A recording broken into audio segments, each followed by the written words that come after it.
So good afternoon guys. Previous ವಿಡಿಯೋದಲ್ಲಿ valuation of goodwill under capitalised value ಮೆಥಡಲ್ಲಿ ಮಾಡ್ತಾ ಇದ್ವಿ. ಸೊ ಅದರಲ್ಲಿ ಪ್ರಾಬ್ಲಮ್ ಎಕ್ಸಾಂಪಲ್ ಕೂಡ ಮಾಡಿ ಕಳಿಸಿದ್ದೀನಿ ನಿಮಗೆ. So next method valuation of goodwill under super profit method.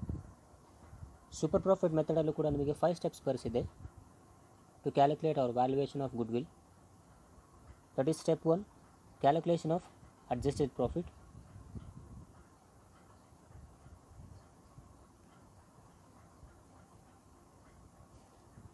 And step 2, calculation of average profit.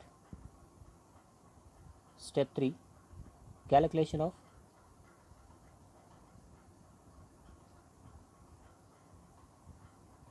normal profit. Step 4, calculation of super profit. At last, valuation of goodwill. These are the 5 steps to evaluate a goodwill under super profit method. So ಇದರಲ್ಲಿ adjusted profit calculation ಮಾಡೋದು ಗೊತ್ತಿದೆ ನಮಗೆ, average profit calculation ಮಾಡೋದು ಗೊತ್ತು, normal ಪ್ರಾಫಿಟ್ಗೆ formula ಬರ್ಸಿದೆ. Average capital employed ಇತ್ತು ಅಂದರೆ ಅದನ್ನು ಕ್ಯಾಲ್ಕುಲೇಟ್ ಮಾಡೋದು. ಆ್ಯಾವರೇಜ್ ಕ್ಯಾಪಿಟಲ್ ಎಂಪ್ಲಾಯ್ಡ್ ಇಟ್ಟು normal rate of return formula. Next super profit method, that is ಇದಕ್ಕೆ ಫಾರ್ಮುಲಾ ಬರೆಸಿದ್ದೀನಿ ಸೂಪರ್ ಪ್ರಾಫಿಟ್ ಮೆಥಡ್ಗೂ ಕೂಡ, average profit minus normal profit. At ಲಾಸ್ಟಲ್ಲಿ goodwill formula, that is super profit into number of years of purchase. ಹೌದಾ? So these are the 5 steps. So ಇದಕ್ಕೊಂದು example ನೋಡ್ಕೊಳ್ಳೋಣ, super profit ಮೆಥಡಲ್ಲಿ valuation of goodwill ಯಾವ ಥರ ಮಾಡ್ತೀವಿ ಅಂತೇಳಿ. ಅದಕ್ಕಿಂತ ಮುಂಚೆ ನಾನೊಂದು ಸಣ್ಣ ಎಕ್ಸಾಂಪಲ್ ಹೇಳ್ತೀನಿ, ಒಂದು ಸ್ಮಾಲ್ ಎಕ್ಸ್ಪ್ಲನೇಷನ್ ಕೊಡ್ತೀನಿ. ಸೂಪರ್ ಪ್ರಾಫಿಟ್ ಅಂದರೆ ಏನು, ನಾರ್ಮಲ್ ಪ್ರಾಫಿಟ್ ಅಂತಂದರೆ ಏನು ಅಂಥೇಳಿ. ಇನ್ ದ ಪ್ರೀವಿಯಸ್ ಮೆಥಡ್ಸಲ್ಲಿ ನಾವೇನು ಮಾಡಿದ್ದೀವಿ, ಆ್ಯಾವರೇಜ್ ಮೆಥಡ್ ಆಗಿರ್ಬೋದು, ವೆಟೆಡ್ ಆ್ಯಾವರೇಜ್ ಮೆಥಡ್ ಆಗಿರ್ಬೋದು, ಮತ್ತು ಕ್ಯಾಪಿಟಲೈಸ್ಡ್ ವ್ಯಾಲ್ಯೂ ಆಫ್ ಮೆಥಡ್ ಆಗಿರ್ಬೋದು. ಸೊ ಅದರಲ್ಲಿ ಸೂಪರ್ ಪ್ರಾಫಿಟ್ ಮತ್ತು ನಾರ್ಮಲ್ ಪ್ರಾಫಿಟ್ ಅಂತ ಯಾವುದೂ ಮೆನ್ಷನ್ ಮಾಡಿಲ್ಲ. ಹೌದಾ? So basically super profit can be earned by a trader or an organisation based on goodwill. So ನಮಗೆ ಕಂಪನಿಗೆ ಗುಡ್ ವಿಲ್ ಇದ್ದಾಗ ಮಾತ್ರ ಅಥವಾ ರೆಪ್ಯುಟೇಷನ್ ಇದ್ದಾಗ ಮಾತ್ರ ಆ ಕಂಪನಿ ಸೂಪರ್ ಪ್ರಾಫಿಟ್ನ ಅರ್ನ್ ಮಾಡುತ್ತೆ. ಸೊ ಯಾವ ಥರ ಅಂದರೆ, ಸೇ ಫಾರ್ ಎಕ್ಸಾಂಪಲ್ ಮಾರ್ಕೆಟಲ್ಲಿ ಒಂದು 5 ಟೈಪ್ ಆಫ್ ಟ್ರೇಡರ್ಸ್ ಇರ್ತಾರೆ. ಅಂದರೆ ಸೇಮ್ ಪ್ರಾಡಕ್ಟ್ಸ್ನ ಸೇಲ್ ಮಾಡೋ ಟ್ರೇಡರ್ಸ್ ಇರ್ತಾರೆ ಅಂದ್ಕೊಳ್ಳಿ. Okay, say for example ABCD E. ಈ 5 ಟೈಪ್ಸ್ ಆಫ್ ಟ್ರೇಡರ್ಸು ಸೇಮ್ ಪ್ರಾಡಕ್ಟ್ನ ಸೇಲ್ ಮಾಡ್ತಾ ಇರ್ತಾರೆ.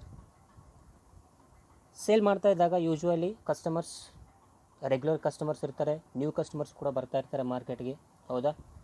ಸೊ ಈಗ trader A so profit earn ಮಾಡ್ತಾನೆ ಪರ್ ಇಯರ್ ಆಗಿರ್ಬೋದು ಅಥವಾ ಪರ್ ಡೇನಲ್ಲಿ. ಪರ್ ಡೇ ತೊಗೊಳ್ಳೋಣ. So per day trader A ಒಂದು 2 lakh rupees ಪ್ರಾಫಿಟ್ ಅರ್ನ್ ಮಾಡ್ತಾನೆ ಅಂದ್ಕೊಳ್ಳಿ, trader A. Next trader B, he may earn 1.8 lakhs, and trader C maybe 1.5 lakhs, and trader D can earn maybe 1.2 lakhs, and the last one trader E maybe 1 lakh earn ಮಾಡ್ತಾ ಇರ್ತಾನೆ. So ಮಾರ್ಕೆಟಲ್ಲಿ ಈ traders ಏನಿದ್ದಾರೆ, traders ಅಂದರೆ ಯಾರು? Sellers ಅಥವಾ shop keepers ಅಥವಾ vendors. So ಇವರು ಸೇಮ್ ಪ್ರಾಡಕ್ಟ್ನ ಸೇಲ್ ಮಾಡ್ತಾ ಇರ್ತಾರೆ, ಆದರೂ ಕೂಡ ಬೇರೆ ಬೇರೆ ಶಾಪ್ ಕೀಪರ್ಸ್ಗೆ ಪ್ರಾಫಿಟ್ ಬೇರೆ ಬೇರೆ ಥರನೇ ಇರುತ್ತೆ. ಹೌದಲ್ವಾ? ಸೊ ಹಾಗಾದರೆ ಏನಕ್ಕೆ ಈ ಥರ ಚೇಂಜ್ ಆಗ್ತಾ ಹೋಗುತ್ತೆ? ಸೊ ಈ ಶಾಪ್ ಕೀಪರ್ಸ್ಗೆ ಪ್ರಾಫಿಟ್ ಏನಕ್ಕೆ ಚೇಂಜ್ ಇರುತ್ತೆ, ಅಥವಾ ಚೇಂಜ್ ಇದ್ದರೆ ಅದನ್ನು ಯಾವ ಥರ ಡಿಫ್ರೆನ್ಸ್ ಕ್ಯಾಲ್ಕುಲೇಟ್ ಮಾಡ್ಕೋತೀವಿ? Say for example seller A ಇರ್ತಾನೆ, ಇವನು ಭಾಳ ಓಲ್ಡ್ ಸೆಲ್ಲರ್ ಅಂದ್ಕೊಳ್ಳಿ, ಅಥವಾ ತುಂಬ ವರ್ಷದಿಂದ ಮಾರ್ಕೆಟಲ್ಲಿ ಇರ್ತಾನೆ. ಸೊ ಹಾಗಾಗಿ ಇವನ ಹತ್ರ ಕಸ್ಟಮರ್ಸ್ ಜಾಸ್ತಿನೇ ಬರ್ತಾ ಇರ್ತಾರೆ, ಅಥವಾ ರಿಪಿಟೇಟಿವ್ ಕಸ್ಟಮರ್ಸ್ ಇರ್ತಾರೆ, ಓಲ್ಡ್ ಕಸ್ಟಮರ್ಸ್ ಇರ್ತಾರೆ, ಅದ್ರ ಜೊತೆಗೆ ರೆಗ್ಯುಲರ್ ಕಸ್ಟಮರ್ಸ್ ಬರ್ತಾ ಇರ್ತಾರೆ ಟ್ರೇಡರ್ ಎಗೆ. ಸೊ ಹಾಗಾಗಿ ಅವನು ಜಾಸ್ತಿ ಪ್ರಾಫಿಟ್ ಅರ್ನ್ ಮಾಡ್ತಾ ಇರ್ತಾನೆ. ಹೌದಾ? ಅದೇ ಥರ when compare to A, B ಟ್ರೇಡರ್ಗೆ ಅಥವಾ ಸೆಲ್ಲರ್ ಬಿಗೆ ಸ್ವಲ್ಪ ಕಡಿಮೆ ಇನ್ಕಮ್ ಅರ್ನ್ ಆಗುತ್ತೆ. ಸೊ ಇವನಿಗೆ ಕಡಿಮೆ ಕಸ್ಟಮರ್ಸ್ ಇರ್ತಾರೆ when compare to A. So ಅದೇ ಥರ ಸಿ ಡಿ ಮತ್ತು ಇ ಅನ್ನೋನು ಏನಿರ್ತಾನೆ ಇವನು ನ್ಯೂಲಿ ಓಪನ್ ಮಾಡಿರ್ತಾನೆ ಮಾರ್ಕೆಟಲ್ಲಿ ಶಾಪ್ನ, ಹೊಸದಾಗಿ ಶಾಪ್ನಲ್ಲಿ ಮಾರ್ಕೆಟಲ್ಲಿ ಶಾಪ್ ಓಪನ್ ಮಾಡ್ಕೊಂಡಿರ್ತಾನೆ ಅಂದ್ಕೊಳ್ಳಿ. ಇವನಿಗೆ ಯಾವುದೇ ರೆಗ್ಯುಲರ್ ಕಸ್ಟಮರ್ಸ್ ಇರಲ್ಲ, ಹೊಸದಾಗಿ ಯಾರು ಮಾರ್ಕೆಟಿಗೆ ಬರ್ತಾರೆ ಅವರು ಮಾತ್ರ ಇವನ ಕಸ್ಟಮರ್ಸ್ ಆಗ್ತಾರೆ, ಹೌದಲ್ವಾ? ಅವ್ರು ಮಾತ್ರ ಇವನ ಹತ್ರ ಪರ್ಚೇಸ್ ಮಾಡ್ತಾರೆ. ಇನ್ನು remaining A B C D traders ಯಾರು ಇರ್ತಾರೆ, ಇವ್ರ ಹತ್ರ ಆಲ್ರೆಡಿ ಕೆಲವರು ಎಕ್ಸಿಸ್ಟಿಂಗ್ ಕಸ್ಟಮರ್ಸ್ ಇರ್ತಾರೆ, ಅಂದರೆ ಕೆಲವರು ರೆಗ್ಯುಲರ್ ಕಸ್ಟಮರ್ಸ್ ಇರ್ತಾರೆ. ಹಾಗಾಗಿ ಇವರ ಇನ್ಕಮ್ ಅಥವಾ ಇವರ ಪ್ರಾಫಿಟ್ಟು ಇವನಿಗೆ ಕಂಪೇರ್ ಮಾಡಿದರೆ ಜಾಸ್ತಿನೇ ಇರುತ್ತೆ, ಹೌದಾ? ಸೊ ಹಾಗಾದರೆ ಈ 1,00,000 ರೂಪಾಯಿ ಏನು ಅರ್ನ್ ಮಾಡಿದ್ದೇನೆ ಸೆಲ್ಲರ್ ಇದನ್ನು ನಾರ್ಮಲ್ ಪ್ರಾಫಿಟ್ ಅಂತ ಕರೀತಾರೆ. This is normal profit. Okay, ಈ 1,00,000ಕ್ಕಿಂತ ಜಾಸ್ತಿ ಏನು ಅರ್ನ್ ಆಗಿದೆ ಅಲ್ವಾ remaining A B C D ಟ್ರೇಡರ್ಸ್ಗೆ, usually this is the normal profit, ಹೌದಾ? ಎಲ್ಲರಿಗೂ ಇದು ನಾರ್ಮಲ್ ಪ್ರಾಫಿಟ್ ಆಗುತ್ತೆ. ಇವನಿಗೂ ಕೂಡ ನಾರ್ಮಲ್ ಪ್ರಾಫಿಟೇ, ಇನ್ನು remaining A B C D ಸೆಲ್ಲರ್ಸಿಗೂ ಕೂಡ ನಾರ್ಮಲ್ ಪ್ರಾಫಿಟ್ ಆಗುತ್ತೆ.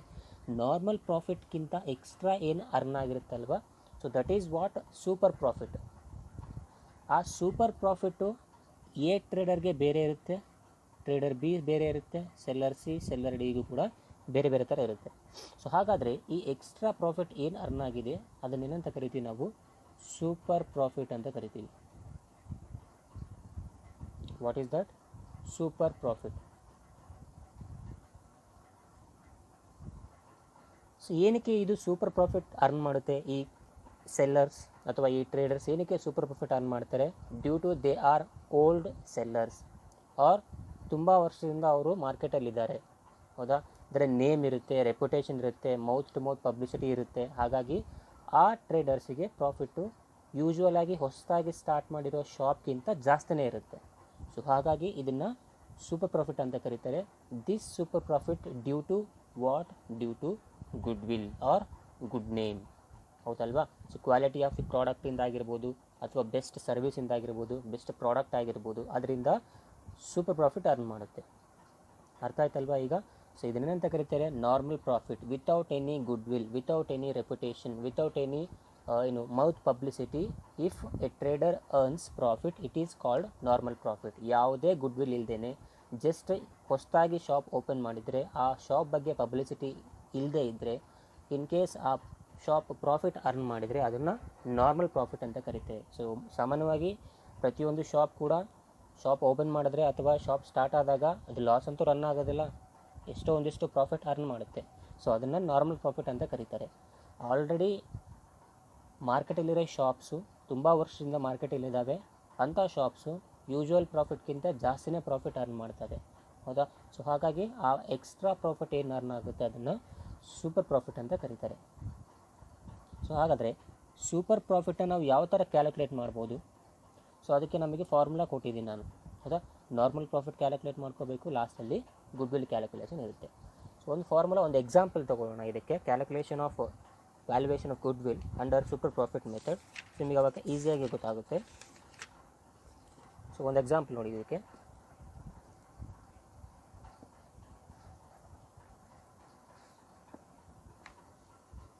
ಸೊ ಇಲ್ಲಿದೆ, from the following information calculate the value of goodwill on the basis of 3 years of purchase. 3 years of purchase of super profits of the business. Then first one, point number A, capital employed in the business 19,50,000. The rate of interest expected from capital having regard to the risk involved is 10%. Current year's profit 3 lakhs. Net trading profits of the firm of the past 3 years 3,22,800, 2,72,100, 3,37,500 respectively. Fair remuneration to the partners for their services is rupees 36,000 per annum. So these are the entries. So ಏನು ಹೇಳ್ತಿದ್ದಾರೆ ಇಲ್ಲಿ? Good will calculation ಮಾಡಿ under super profit method ಅಂತೇಳಿ, ಹೌದಾ? Super profit ಅಂತ mention ಮಾಡಿದ್ದಾನೆ.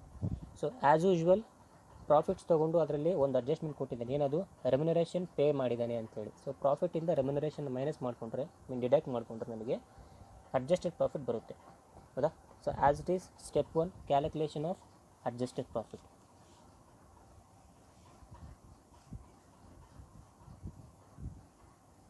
Solution,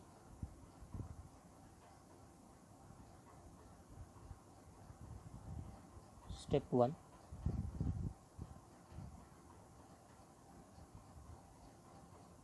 adjusted profit. So adjusted profit ತೊಗೋಬೇಕಂದ್ರೆ first ಏನು ತೊಗೋತೀರ, ಇದರಲ್ಲಿ ಪ್ರಾಫಿಟ್ಸ್ ಎಂಟ್ರಿ ತೊಗೊಳ್ಳಿ, ಅದರಲ್ಲಿ ರೆಮ್ಯುನರೇಷನ್ನ ಮೈನಸ್ ಮಾಡ್ಕೋಬೇಕು. ಸೊ ಏನೇನು ಕೊಟ್ಟಿದ್ದೇನೆ ಪ್ರಾಫಿಟ್ಸ್ ಅದರಲ್ಲಿ 3,22,800.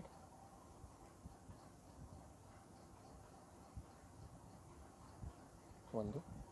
The second profit 2,72,100. The next one is 3,37,500.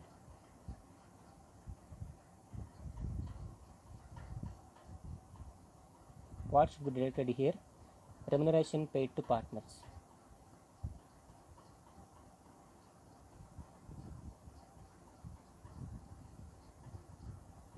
ಇಲ್ಲಿ ಆ್ಯನ್ಯುವಲಿ ಅಂತ ಮೆನ್ಷನ್ ಮಾಡ್ತಾ ಇದ್ದಾನೆ. ಆ್ಯನ್ಯುವಲಿ ಅಂದ್ರೇನು? ಪ್ರತಿ ವರ್ಷ ಅಂತ ಅರ್ಥ. Every year. ಎಷ್ಟಿದೆ ಆ್ಯನ್ಯುವಲಿ? 36,000.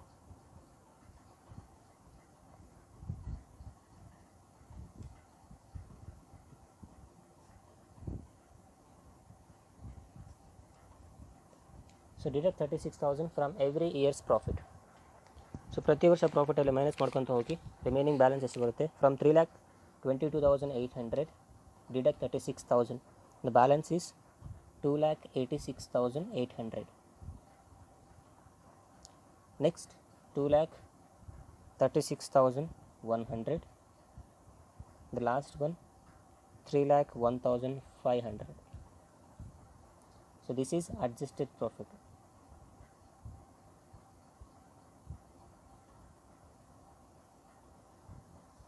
Next, step 2.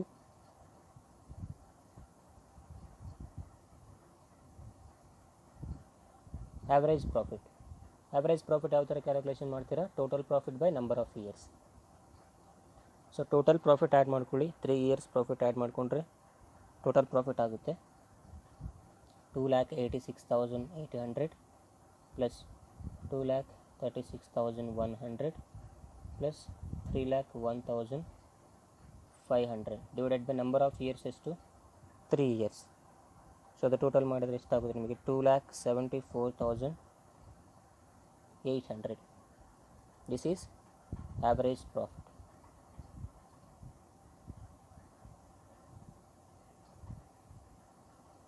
So adjust profit ಆಯಿತು, ಆ್ಯಾವರೇಜ್ ಪ್ರಾಫಿಟ್ ಆಯಿತು. Next the third step, normal profit.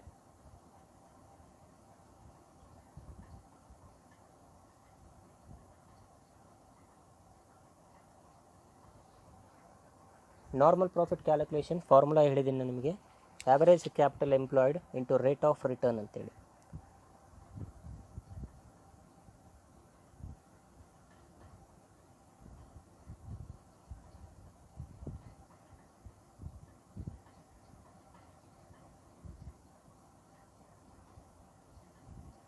Average capital employed into rate of return. So ಕ್ವೆಶನ್ನಲ್ಲಿ ಎಂಟ್ರಿ ಏನಿದೆ, ಇದರಲ್ಲಿ ಕ್ಯಾಪಿಟಲ್ ಎಂಪ್ಲಾಯ್ಡ್ ಇದೆ but not average capital employed.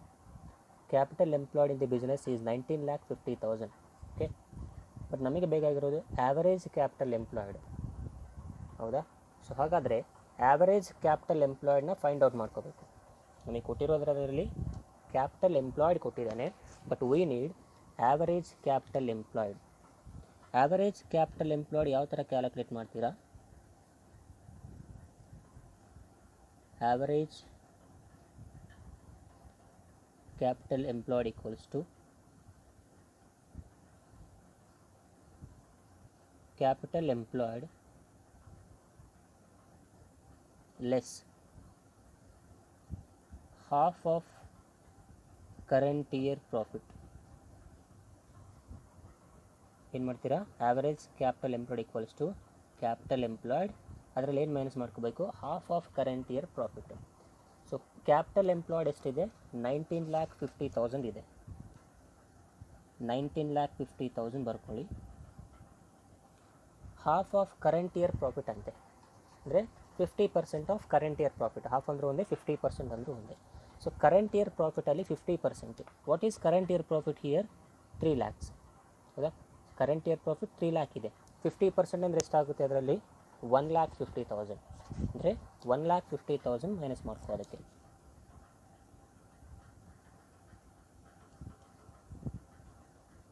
3 ಲ್ಯಾಕಲ್ಲಿ 1/2. Okay, so 1,50,000 minus ಆದರೆ ಎಷ್ಟಾಗುತ್ತೆ ಇದು remaining 18 lakhs. So what is this average capital employed. So ಈಗ ನಮಗೆ average capital employed ಗೊತ್ತಾಯಿತು. ಏನು ಕ್ಯಾಲ್ಕುಲೇಟ್ ಮಾಡ್ತೀರಾ? ನಾರ್ಮಲ್ ಪ್ರಾಫಿಟ್ ಕ್ಯಾಲ್ಕುಲೇಟ್ ಮಾಡಿ. ಫಾರ್ಮುಲಾ ನಾರ್ಮಲ್ ಪ್ರಾಫಿಟ್ಗೆ average capital employed into normal rate of return. Therefore,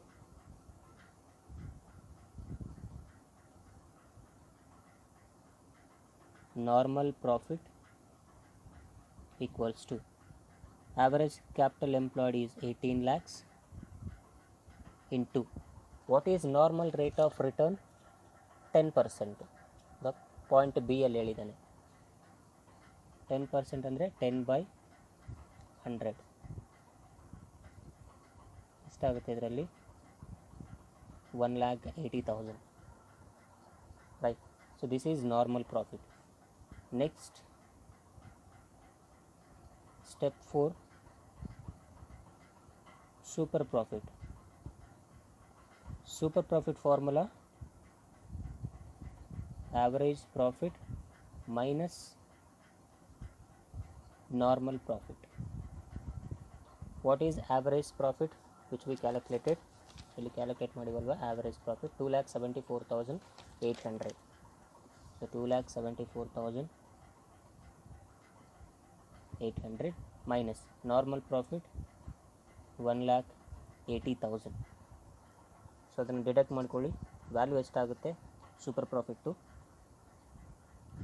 94,800. So this is super profit. So at last, goodwill.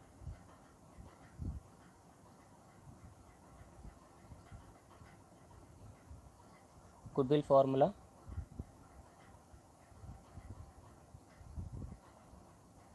super profit into number of years of purchase. Super profit 94,800 into number of years of purchase is 3 years. Mention ಮಾಡಿದ್ದೇನೆ ಮೇಲ್ಗಡೆ ಕ್ವೆಶನಲ್ಲಿ. So ಅದನ್ನು 3 years ತಗೊಳ್ಳಿ. So multiply ಮಾಡಿ 00 24 14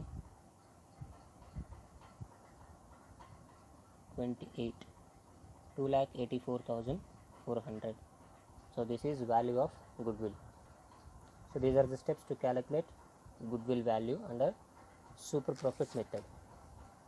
Okay. So ಏನಾದರೂ doubt ಇದ್ದರೆ ವಾಟ್ಸಪ್ಪಲ್ಲಿ question ಹಾಕಿ solve ಮಾಡ್ತೀನಿ.